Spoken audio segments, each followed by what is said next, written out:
Hingal. Yan, good morning po, good morning. Ako'y papunta dito sa Kubo. Ako'y huminto muna dito kasi nung binagdaanan ko, buhat po dun sa bungad hanggang dito. Ganyan na, medyo malalim na ang putik at madulas. Pati nga motor, nadudulas, May pinagdulasan dito ng motor. Diyos ko Lord. Umpisa na naman to ng pakikipagbuno. Dito na nanakit ang muscle ko sa paglalakad sa putikan. Kasi naninimbang ako gawa ng bota ko. Sasabihin niya naman, kasi sabi mo bibili ka ng bota, hindi ka naman bumibili. Sabi ko nga sa inyo may inuuna pang mas priority. Hanggang ngayon ay hindi pa inaayos pa rin yung tricycle at marami pang kailangang ayusin. Pero kahapon nanggaling na si Henry sa munisipyo at okay na, naayos na, may resibo na siya na nag-change motor siya. Ililipat yung linya doon sa isang tricycle para maibiyahe na niya. Excuse me. Bibiyahe na niya. I don't know kung ngayon ay, hindi ko napansin kung yun na ang ibinyahe, yung back to back. Yan, baka meron pala gusto nang ibenta yung isa kasi wala nga yung linya na. Gusto nang ibenta. Pero pag kami nagkapera at may pambili ng linya, bibilhan ko din ng linya yun para dalawa yung ibibiyahe niya, alternate. At wait, medyo marami akong dalang pagkain ni Tisoy. Halos puno yung lalagyan. Ayan, gamit ko na ngayon yung bagong tripod. Wow, hindi ko pa pinapahaba yan. Wait, babalik ako at magpapalit ako ng dalang. Jesus.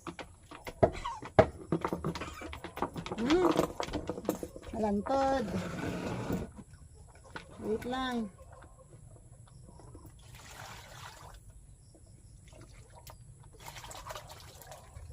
Wait lang.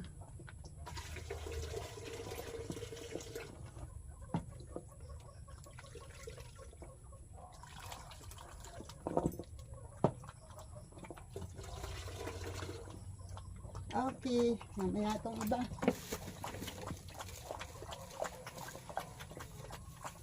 Bibigyan ko lang ng putuka yung nakakulong. Wait. May dala ko ditong labis doon sa lalagyan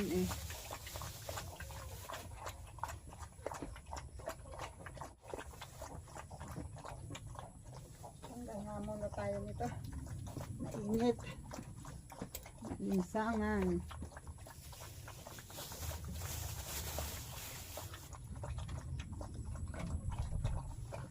Dagdagan ko na lang to ng laman kasi kulang to doon. Konti lang naman. Okay, it's enough. Ang problema pag plastic ang dala ko, nililipad ng busit ng mga manok.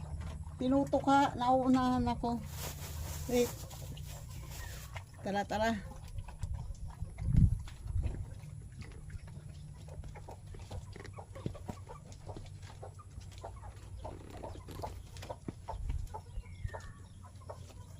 Wait lang ha. Wait lang. Wait a minute. Kapeng mainit. Ito, ginaganito ko muna to kasi maglalabasan yan pag walang natutuka sa loob di ayun, busy na nga sila ngayon doon sa loob.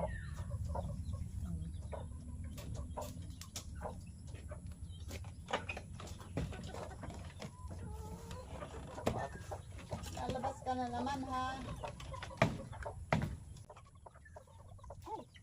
tayo napisilip tayo makalabas. Paano makalabas?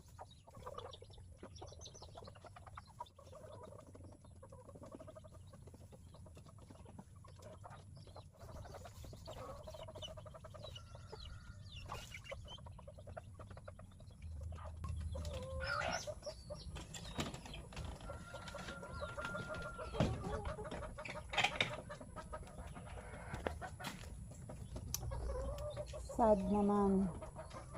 Palpak ang ginawa kong hindi perfect ang ginawa kong kulungan.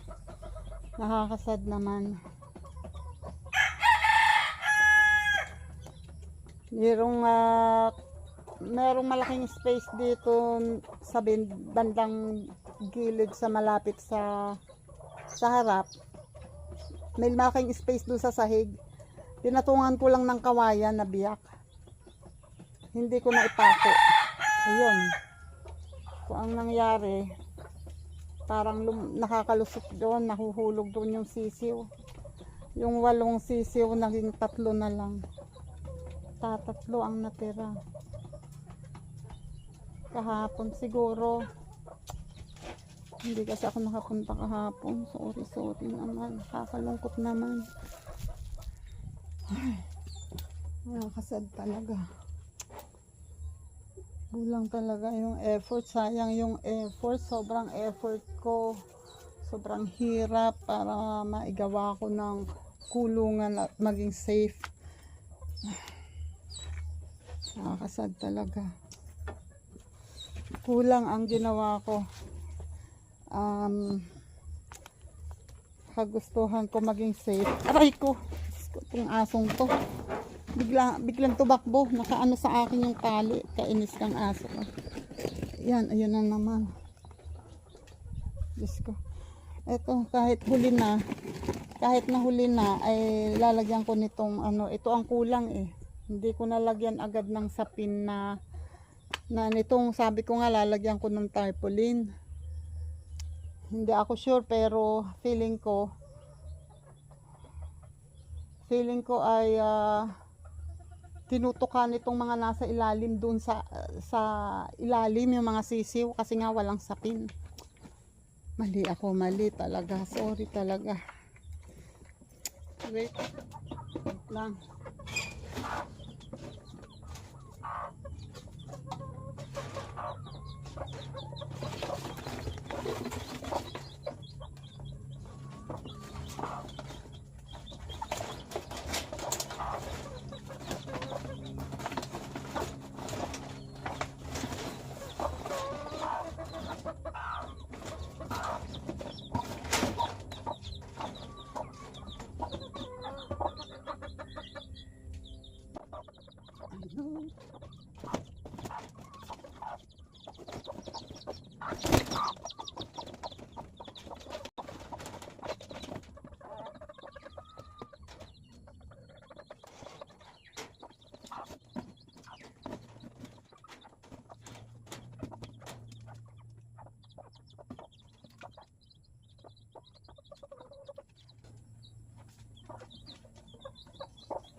Yan, isapin na sila, may magagalaan na sila na hindi sila maaabot sa ilalim. Wala naman. Tatatlo ang natira. Tatatlo ang natira. At least dito ay medyo malimit ang sahig. Doon kasi medyo may madalang. Yun o, umiinom sila. Uhaw na uhaw.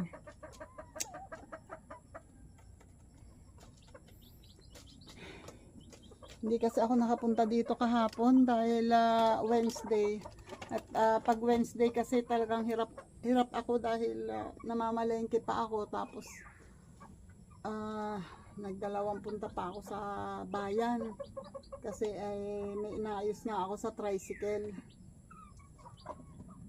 Nakakasad naman. Isang punta ko lang, isang araw lang ako hindi nakapunta, 5 agad ang nawala. Okay lang sana kung nakita ko na may sakit. Kaso malalakas naman. Sana makatuloy na tong 3 na to.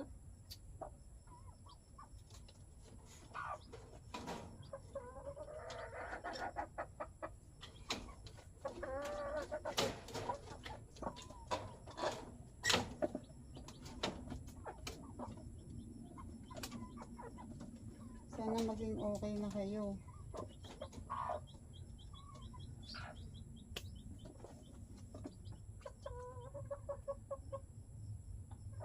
Umiinom sila. O kayo, kumusta naman kayo dyan?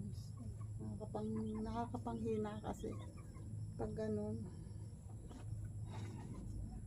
Sayang yung ilang araw na effort ko dito sa paggagawa ng kulungan. Yung araw-araw na effort ko para sila ay madalhan ng patuka.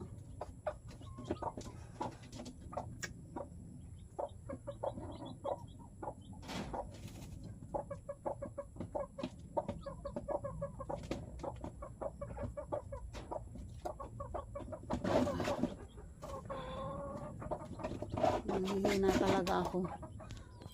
Ayun o. Kanina pa ako dito at ayan o, nagkaroon ako ng galo sa braso. Dahil pinipilit kong kuhanin yung 3 sisiw na natitira. Kasi napansin ko, yung isang sisiw ay may sugat dito sa batok. So ibig sabihin, kung nanggagaling sa baba ang tumutuka, hindi yun sa batok magkakasugat. Maring sa tiyan, o sa leeg, o ano man. So, ibig sabihin nun, yung nanay mismo ang tumutuka sa kanila. And, talagay ko epekto yun noong may kumuha sa kanya dito sa limliman, na hindi niya nalimliman yung kanyang mga itlog. Yun ang siguro, kaya may sinasabi na nagluluka. Kaya ako'y nagtataka, nung isang nangitlog siya, ayun o. Natira kasi yung isa doon, hindi ko mahuli-huli, hindi ko makuha kasi matapang yung inahin. Kaya nagalusan ako, pinilit kong dukutin, paglayo ng inahin, ay sa pagmamadali ko, paghila ko, sumabit ako. Gustong gusto kong maalis kasi sa bahay ko aalagaan, iilawan ko sa bahay. Dahil pag inawanan ko doon sa nanay, malamang bukas ubos lahat yan. Kasi napansin ko nung habang binabantayan ko at habang hinuhuli ko, yung mismong nanay nga ang tumutuka sa kanya. Kaya dapat makuha ko. Ayan, kaya lang nagdidilim kasi ang ulan. Kaya hindi. Ayan, ang daming wait, kuhanin ko nga to. May nakita akong pawis na pawis ako kaya ang mga patola pwede pa ba ito bukas? Pwede pa naman siguro bukas ng mga patola.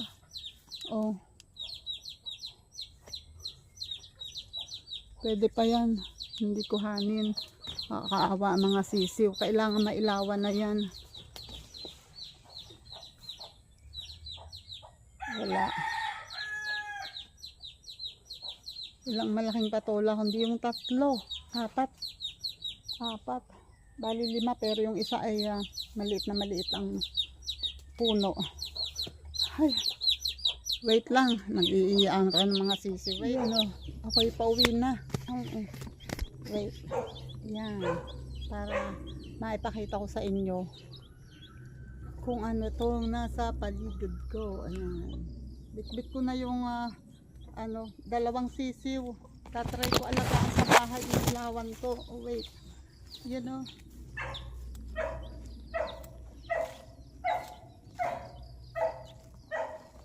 hindi na ako makakapag-ikot kasi kailangan kong maiuwi itong 2 sisiw. Ang laki ng sugat pala doon sa sa batok noong isa, talagang halos talop yung buong batok niya. So kung iiwan ko to, naaawa nga ako dun sa isa eh, kasi kaya lang hindi ko mahuli talaga eh. Pag ang hirap kasi masakit din naman manuka yung manok, kaya ingat din ako sa pag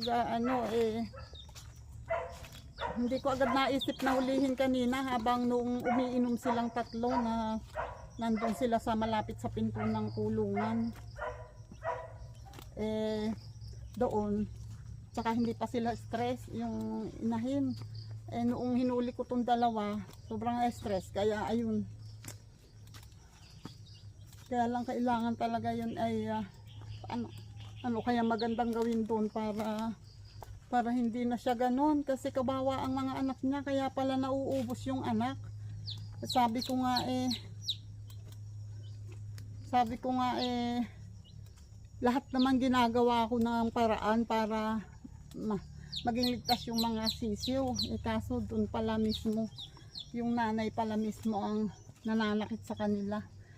Wait, tatawid ako sa Golden Gate. Nag-a-acrobat ako dito.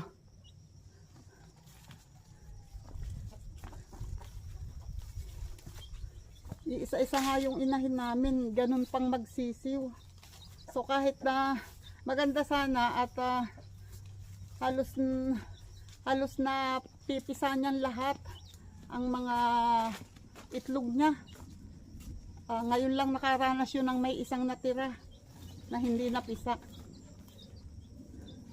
Pero dati lahat yun sisiw. Ang problema ayun nga, kaya pala wala pang isang linggo ubos yung sisiw niya. Siya pala mismo yung nananakit. Ay, Diyos ko Lord. Hindi ko pa ibinababa, nihahaba masyado to. Pero ano pala, medyo kailangan palitan kamay, hindi pala pwede isang kamay lang, at medyo nakakaramdam ang muscle.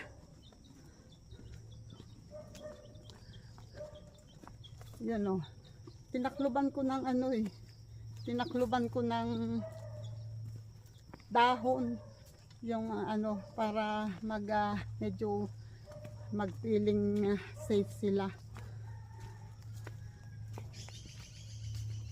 Diyos ko Lord.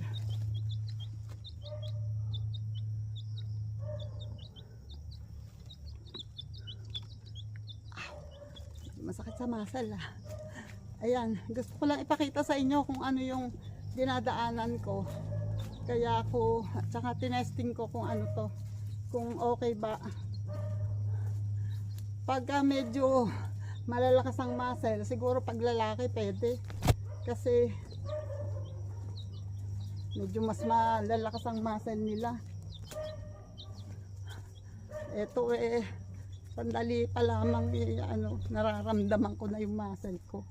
Yan yung nilalakaran ko, pinipili ko yung apakan ko. Yan, good afternoon ulit. Good morning pa pala. Sir Jerry's Toy TV. Ayan.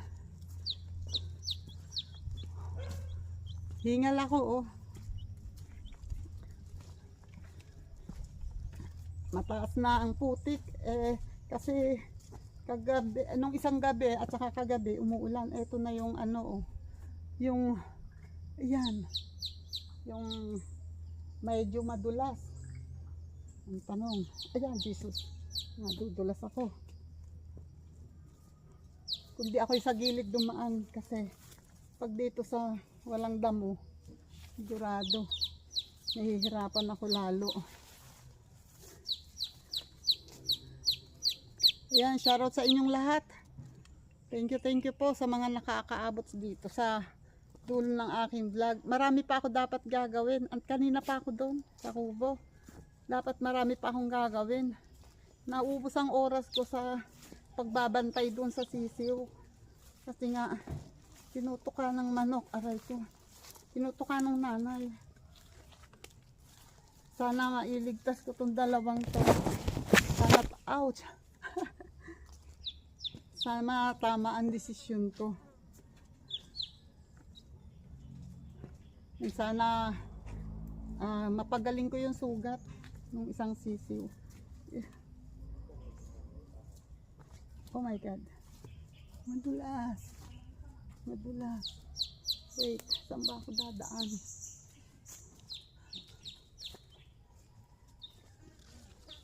Malalim eh. Oy, may bignay pala rito.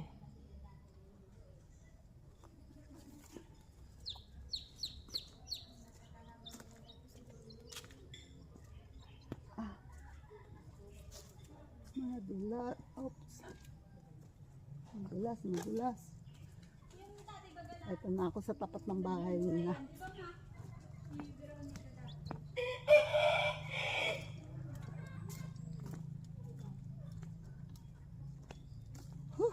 Hingal, hingal si Tita Aw. Wait lang. Mahaba-haba pang lakarin. Sandali lang. Yan o. Oh my God. Ang aking dinaanan. Dito medyo okay ng kaunti. Yan. Shoutout dyan sa inyong lahat. Ay, JPC. Salamat JPC. Meron ako nakalimutan sa'yo. JPC, say thank you JDG. Guapo Oragon. Batang Samar. Salamat. And Eljun. And BS. Thank you BS. Yan oh. And Arnel Plaza. Thank you. And Romel Cosme. Thank you. Elmer Ugay. Salamat. Team Kapanalig. Thank you. Amoy Paksiw.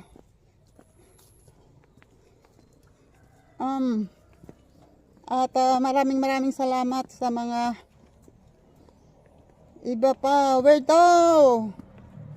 Love you John Weirdo. Salamat. And Linma and Rose Mitch. Thank you. Lin Official. Still Anura. Lydia Mendoza. Shoutout John. And kay Maritas Kawamura, shout out, love you. And Maritas Pansito. At kay tingnan mo, na blackout ako. Nandito na ako, oh. Lapit sa labas. Medyo ayan oh, nagdidilim ang ulan eh. Eto, dito, hindi ko rin alam kung saan minsan ako aapak dito. Oh, putik, tubig mismo tong dadaanan. So, sa gilid tayo, dito, oh. Para hindi tayo lumubog. And instead na doon ako dadaan, much better na dito ako dumaan sa kabila. Kasi, doon ay malalim. Yan, papunta ko doon sa ibaba. Yan, oh, shoutout dyan. Aris30. Thank you, Aris30. Giselle Tenorio. Shoutout dyan. Shining G. Shoutout. Claire Vargas. Shoutout.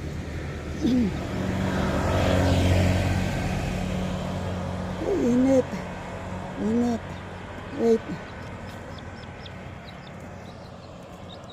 Ouch. Baba muna, baba. Ayan.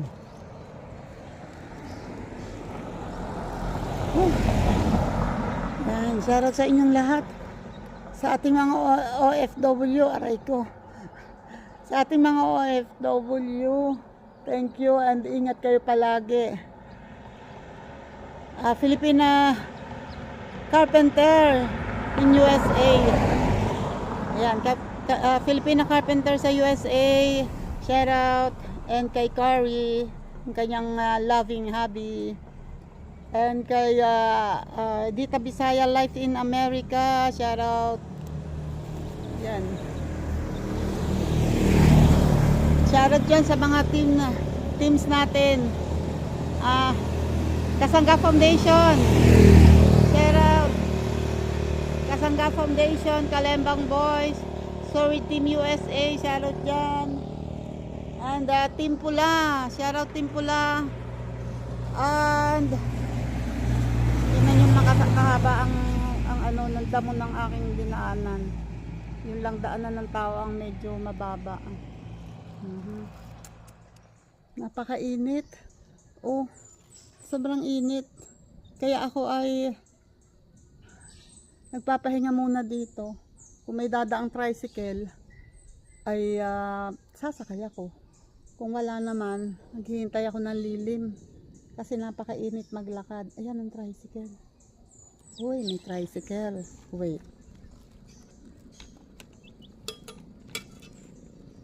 Baka makakasakay ako dito. Wait lang. Ay, puno yata. Yun, wala.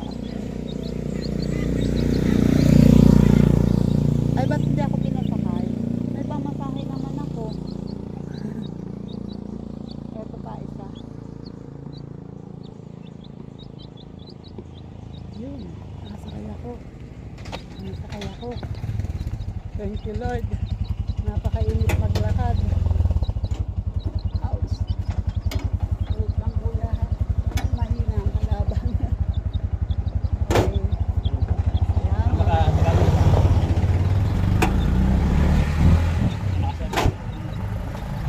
Okay na.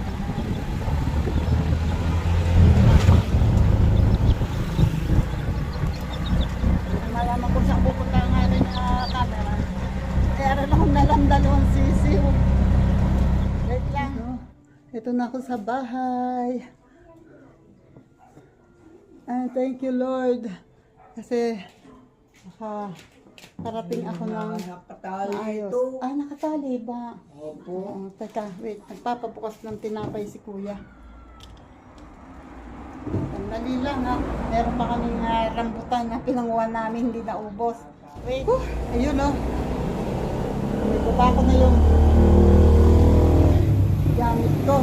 At sakto kasi nung pinabili ni tatay si ate ng alak sa bayan, merong box na ganito at hindi pa natatapon, hindi pinaglaruan ng mga bata.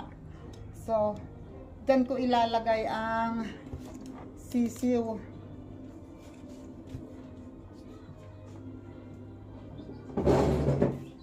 Yun o, naririnig nyo.